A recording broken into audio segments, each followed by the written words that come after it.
Hello there and welcome to the 5-App webinar. Hope you are all well. Before I kick things off and get started, if I could just ask that people just pop a yes in the comments just to make sure you can hear us okay, that would be great. I'll just wait for those to start coming through before I jump into proceedings. Not seeing anything come through just yet.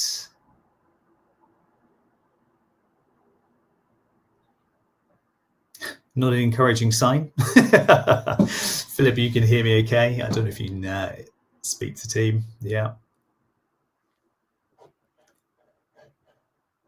Nothing coming through yet. Interesting. I see a yes come through. Perfect. Thank you very much. Yes. Thank you as well, George. Fantastic stuff. Thank you so much for joining us. We really appreciate it. My name's Corey Mitchell. I'm the sales manager here at 5-App. And with me today, I have our CEO, Philip. Thank you for the wave there, Philip. And what we're going to be doing today is we're going to have a little bit of a fireside chat, Philip and I. I'm going to be asking him questions around ROI in learning, why we feel it's potentially sort of in crisis. It's a bit of a challenge at the moment. And more excitingly, what we have been building and developing to help fix it. So it's going to be a really exciting session. This is truly something that is brand new to the L&D space. So please stick with us and we will share more information about that with you as we go on. Now, for those of you who are unfamiliar with 5-App, who don't know us, I just wanted to share a little bit of insight. So we're a learning technology company who focus on elevating business performance and business outcomes by leveraging AI. And we use AI to help solve real-world problems. So there are a couple of examples of AI agents, AI tools that we've launched this year. So at the beginning of the year, we launched our AI tutor agent as part of our LMS platform, and that's called V Coach. And then literally last month, I believe it was, time flies when you're having fun, we released V Create, which is our AI-powered content authoring tool. So helping L&D teams build content faster than ever as well. So those have been greatly received by our sort of customers. And now our focus has shifted to this new tool that we're going to be launching in the summer, which is all focused around giving L&D teams that ROI that they've always been dreaming of. Now, this fantastic work that we've been doing has helped us work with some fantastic organizations across the globe, both big and small, and you can see some of the logos there. The really exciting thing for us is just having sort of done a little bit of a sort of, soft, I'm not going to call it a soft launch, but a sneak peek to other businesses sort of over the last sort of month or so. We're having really engaging conversations with other sort of businesses across the globe about this new tool as well. So yes, excited to expand the network and share more with more businesses. So a little bit of an outline in terms of the structure of the session today. So we're going to break it down into sort of 3 parts. What the challenge is. We're also going to share some insights that Philip gained when he spoke to 50+ L&D professionals over the last month or so. And then we're going to move into the tool that we're creating to fix it. So without further ado, I'm going to move to the next slide. And I'm going to ask Philip your first question, which is, why should we be focusing on L&D or learning ROI and behavior change? Thank you, Corey. So it's my turn to answer the difficult questions today. So yeah, great question. So I'm coming up to, well, not quite a year to my tenure. It's sort of knocking on the door of 9 months at 5-App. And one of the first questions I asked the team here was, well, fundamentally, how do we know if our learning technology is any good or not? Okay, and a common reply and a common share was, well, our case studies show that, and our data shows that we have engagement in our platform of north of 80% on average. And I asked the team, okay, that sounds positive. Well, what does 80% mean? Well, it means that 80% of users log into our platform at least twice a month, every month. Really great statistics. you could infer that if somebody's logging in more than once and then also coming back every single month, that they're getting real benefit from the platform. But if we zoom right back, fundamentally, what is that actually showing me? And that is actually telling me that people are logging in twice. 80% of users are logging in twice a month. It is not telling me, did they learn something new? Did they actually apply that skill in the workplace? And did I get a meaningful business outcome? And this is what got the cogs turning. I started to do more research to other learning providers, technology, and those offering coaching and an equivalent.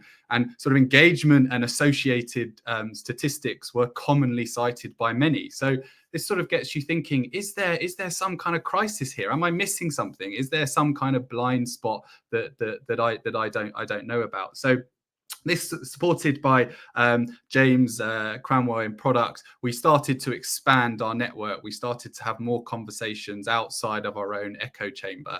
And if I had £1 for every time that somebody cited the Kirkpatrick model, well, I wouldn't be a huge rich man, but certainly I'd be able to buy a number of rounds at the pub, right? But essentially, I was directed towards, the Kirkpatrick model, fantastic model for us to use as a grounding to support us to identify how mature our organizations on that learning journey, or rather how mature our organizations towards understanding, are people actually applying skills in the workforce, in the day-to-day?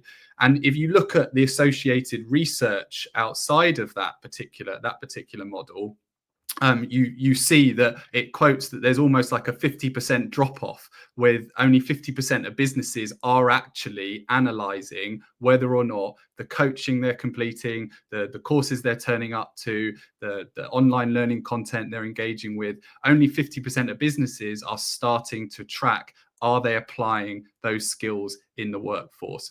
And so again, this sort of confirmed to me that there's a blind spot here, and there's a pain point here, and we wanted to expand the conversation further and really assess, is it 50%? Is it more? Is it less? And this is what started us on the journey that we're bringing you along today.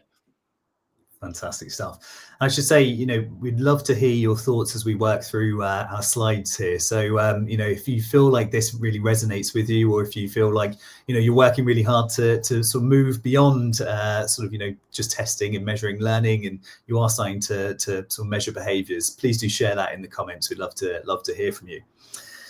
So that's great. So yeah, what we're going to move into now is, as I say, Philip had 50 plus meetings with L&D sort of leaders over the last month, just sort of soundboarding our idea and sort of showcasing to them what we're sort of building in the background, and we wanted to just share some insights with you around that. So I'll ask you the question, Philip. What stood out most in those 50 plus meetings you had with these L&D folks?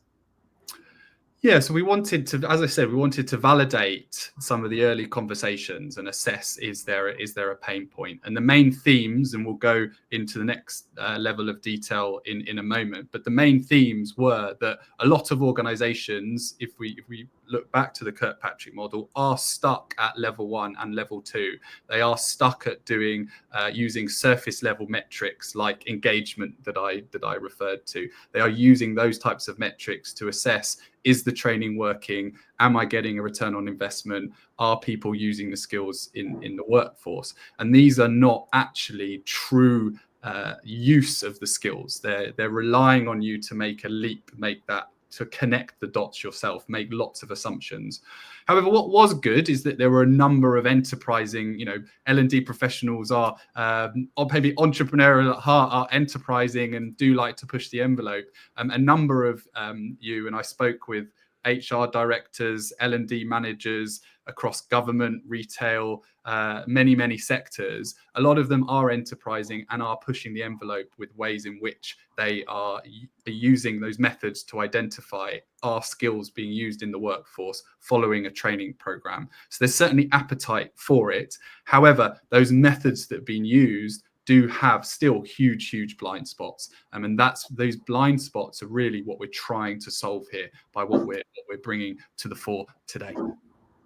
Fantastic stuff. So, as you say, let's dive into some slightly more sort of granular detail here. So, what are the most common surface level metrics being used by L&D professionals? Yeah, absolutely. So, the main one that was cited time and time again by those I spoke to was, a simple quiz at the end of an online training program, or a test at the end of a day's course if it's in person, for example. And therefore, if you get, I don't know, north of 70%, north of 80% to pick a number, you pass that training course, and therefore you can infer that you have retained the knowledge, and therefore you're likely to take that into your day-to-day work. But if I'm to play devil's advocate here on that, fundamentally, that just shows, and talking to the L&D professionals, that just shows that you have knowledge retention. You've retained the knowledge. You might have better knowledge retention than me, but I might be better at actually the day-to-day, better at using the skills. One person might be terrible at passing an exam, and not everybody likes the exam, the pressure cooker of exams, whereas you might be better in the real world. If you use things like surveys, for example, and a number of L&D professionals that I spoke to cited surveys as a way of assessing, am I getting value for money from the training course? Is it working? Let's just say you've been sent to a training course in London. You've been put up in a hotel and you're there for 2 days. Are you likely, and this was an example of an HR director of a very large organization I spoke to, are you likely to say that you did not like that training session?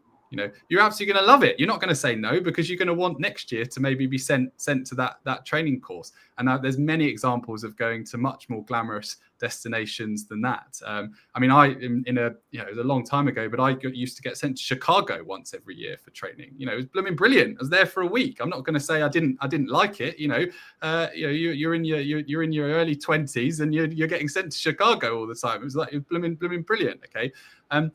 And conversely, if we take a bit further forward, if you're doing surveys, say 6 months later, and asking, are you using the skills from that training course in your day-to-day, you've got all that emotion built up in it. Are you likely to say no? It takes a strong person to say, no, I'm not using those skills that I learned from the training course, especially if you have opportunities to go to it again in the future, or you've told all your mates about it and you're hoping they can go. So I'm purposely sort of being over zealous there and paying, because just to labor the point. And but I hope you can sort of see how some of these the challenges with some of these surface level metrics and some of the blind spots that they provide. Fantastic. And as someone who hates answering exam questions, that very much resonates with me. So fantastic stuff. So we're talking about sort of behavioral change being a blind spot.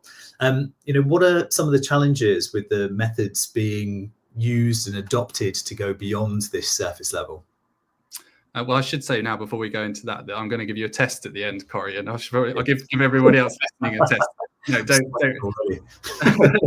Don't worry. So it's not everybody is using surface level metrics. There is a maturity, and the Kirkpatrick model sort of goes some way to articulating that maturity. What was great is that a number of the L&D professionals I spoke to are moving beyond that. So commonly cited was annual performance review, sort of peer review type exercises, whereby your line manager would do an assessment of the application of your skills in the workforce. It's normally related to performance, so how well you've performed in that year against your objectives, and then in parallel to that, a forward look of this is the training that you should maybe undertake to solve it. However, many of the L&D professionals I spoke to, and it's common across lots of the organizations as well, is that they're generally done once a year, at best once every 6 months. And they're generally done associated to, the pay review cycle sort of stage, and that is a challenge, because if it's done once a year, you've missed 11 months of opportunity to have an intervention. Okay. And especially if you're having maybe more of a difficult conversation at that review stage, how's the learner going to feel? Or how's your team member going to feel? Well, for goodness sake, why didn't you tell me at month 1 if this was a challenge? Why have you waited 12 months? You're going to be, it's a lose-lose situation in that situation. So surely there's got to be a better way of having those micro adjustments as you go. The other thing is that L&D professionals I spoke to raised is that when you're doing peer reviews to analyze the application of skills in the workforce, it is highly subjective, and it relies on the capability and the motivation of your line manager. So I'm sure we've all been on the receiving end of fantastic feedback from managers that can be both critical and can be both supportive. But I'm sure also we've been on the receiving end of, goodness me, what is that manager thinking, right? Giving me that feedback. So it's doing it at scale can start to get difficult, and these are some of the blind spots again, without sounding like a broken record, that we're looking to solve. That's great. And the next question I have for you is really, we've sort of talked about the sort of bad, but are people trying any interesting methods at all to get closer to this sort of these real world signals, this real world performance? Yeah, very much so. And I had some really fun conversations with a number of L&D professionals of the enterprising methods they were using to assess the application of skills in the workforce, and also assess whether or not we're getting business outcomes off the expenditure of the L&D investment. For example, a number I spoke to two, and they were both using A/B testing. Okay, and it was really interesting. What they did is they had a team of 2 different teams of senior leaders, and they sent one team on one training course and another team on another training course, and then they used a combination of surveys to assess which one was better. It feels a bit I don't know, sort of in the sort of dragon's lion's den, sort of quite cutthroat sort of way of doing it, but it was quite fun, right? It's a way of assessing different leadership programs and assessing if you're getting output from it. The one that stood out to me most, and the HR folk that got really excited and said, well, I think we've cracked it a long way, is by using simulations to assess real behavior. So, okay, it's not the real deal. You're not assessing the application of skills in your day-to-day, but you're creating simulated environments sort of once a month, once every few months, or in the training course itself, of a pressure cooker or of an environment that's similar to your day-to-day, and you're assessing whether or not you have learnt, assessing whether or not you're using what you've learned in the training course or the online content and using it in that real world situation. So, for example, if you are a sales team that's regularly pitching, for example, to senior customers and senior prospects, you can very easily create that environment. You can create that sort of dragon's den feel and get them, after the end of a pitching course, get them to do a pitch at the end. You are simulating that environment as much as possible. And especially if you're using your colleagues to be the dragons, they're probably going to give you a harder time than maybe your customers and prospects. But these are the types of things that the entrepreneurial, the enterprising L&D professionals out there are doing. But again, to come back to what I mentioned earlier, all of it's manual and really hard to scale. It is indeed, yeah. And again, do share in the comments if there are sort of other ways that you've, or other techniques that you've used, other methods to sort of really understand that real world data, those real world signals. Be keen to hear your thoughts. So, we've talked about the sort of the challenge. We've talked about sort of where we've gathered our insights from, and why we've decided to build this tool. Let's talk about what we're building. So I'll ask you the question. Philip, what is it that we're building, and what can you share with our audience today? Yeah, no, I mean, it's fantastic. The team behind me has been pulling in an absolute stellar shift, and it's I mean, it's staggering what's coming out, and it's really exciting to be sort of almost at the forefront of this technology. And it's a pleasure to have the opportunity to bring our contemporaries up to speed and along with us on the journey. So we've mentioned today some of the pain points we're looking to solve. We've mentioned that businesses are heavily reliant on quizzes and surveys and manual reviews, and sometimes sort of guessing an extrapolation between data to see if L&D is being effective and if skills learnt from training courses are being used in the day-to-day work environment.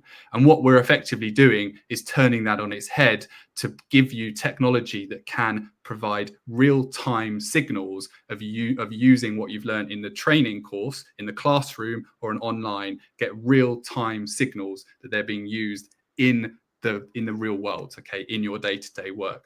So the way that we're doing that essentially is we are getting access to meeting transcripts, emails, Slack messages, team messages, all of those communication channels, and we're using artificial intelligence to identify, can we see the application of skills in those transcripts, emails, Slack messages, and so forth. So initially, we're starting with soft skills. So for example, decision-making, coaching, communication, time management, those types of skills.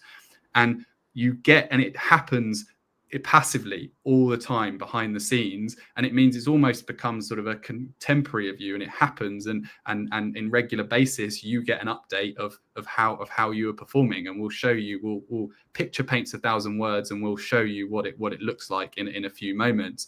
But fundamentally, what is brilliant about it is that it gives you actual measurable behavioral change and real examples. It's no longer relying on quizzes, it's no longer relying on surveys, it's no longer relying on a static skill profile. It's a skill profile that can dynamically, constantly update. So if you make an investment in L&D, you can monitor the change. If you pull back a spend, you can monitor the change. If you invest in it more, you can monitor the change. If you identify gaps, you can monitor the change. And that is what is brilliant. We're almost closing the loop and closing the blind spots that a number of the L&D professionals, certainly 50 plus that we've spoken to, and it's exciting time to be at 5up, that's for sure, and also in the L&D sector. And with that, it's now time to, as I said, picture paints 1,000 words, to sort of take you through the tool that we're building. We've got some screenshots here to take you through to sort of picture how it would look. So there's two sides to the coin. So the first piece that we're going to take you through is from an end learner perspective, sort of the type of experience that they would have of using this tool and how they can benefit from using this technology. So we have Jane here, and Jane has been using our AI skills intelligence tool for almost 2 months now, and it started to build up a picture of Jane, how her skill set and her application of skills in the workforce. And it's been assessing, as I mentioned, a number of the soft skills like coaching, mentoring, conflict management, decision making, lots of soft skills. But for the example that I've got today, I'm demonstrating coaching and mentoring. And it's identified and assigned, the AI capability has assessed Jane's call transcripts primarily, and has identified and assigned a score of 70% for coaching and mentoring. So Jane now has the opportunity to say, well, why have I been assigned a score of 70%? It's strong, but there must be an opportunity to grow and learn from that. And so Jane has the opportunity to drill down. So you can see over the course of the last 2 months that Jane has been improving in coaching and mentoring. And the great thing is that Jane has actually been on a coaching and mentoring course. So in parallel, we can see that is actually proving beneficial. But the feedback that it's giving Jane is saying that Jane, from a coaching and mentoring point of view, we've identified that she's coaching and mentoring the whole team. So often Jane might have a team meeting with a number of people, and she's checking in with them, giving everybody collectively advice how they can improve their day-to-day, okay, is performing the coaching and mentoring role sort of en masse. However, it's identified that what Jane is not doing, Jane is not having maybe some of those one-to-one meetings to really create personalized plans. So whilst generic advice is great, if you can make it personalized to the individual, it's likely to stick much more. And this is what it's identified.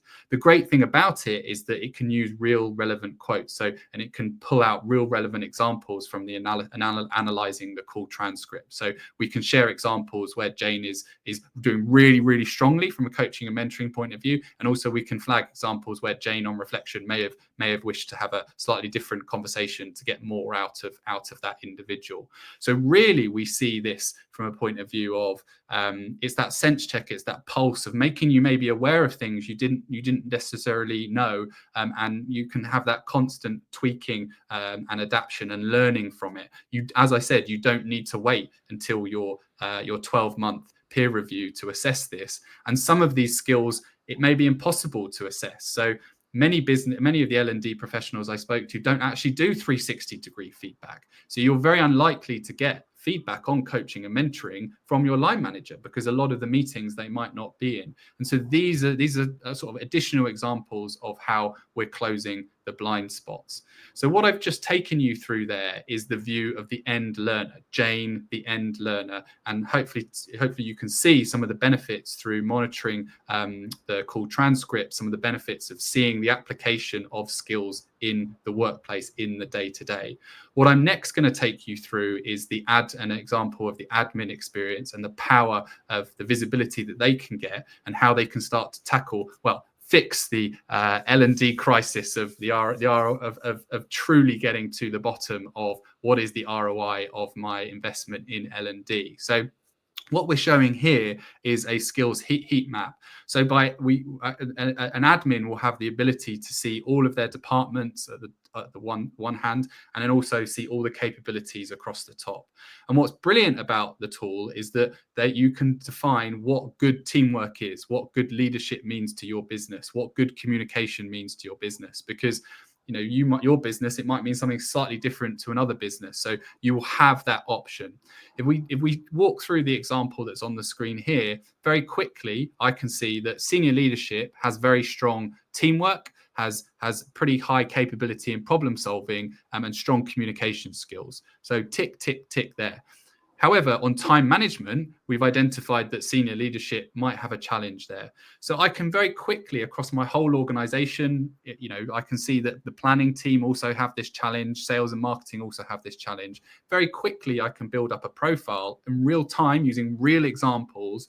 Where do I have gaps in skills? And you can make decisions on training effectiveness, or alternatively training intervention at this more macro level. If I'd been investing, this particular organization, this particular example, has done a large investment in leadership training, and they've rolled out leadership training across their entire organization. I can see in this example that the executive team clearly are strong leaders. They may already be strong leaders because they are, by very nature, have made it to the senior leadership position. So they've made it to the top. However, we've rolled it out across the rest of the organization. And again, project management, finance, account, procurement, they are on this training course, but they are not demonstrating leadership qualities. So again, the business has the option there of sense checking. Is my investment working from a leadership point of view? Do I need to open up a dialogue with the vendor? Is it the right vendor? And so forth. So it's hugely powerful from an end learner point of view, and also from an administrator, the L&D manager's perspective. Fantastic. And two things I love. One, if we go to the Jane example, one of the things that I've always loved about the tool as I've seen it sort of develop and evolve is it actually identifies missed opportunities to practice skills as well, which is a super powerful tool.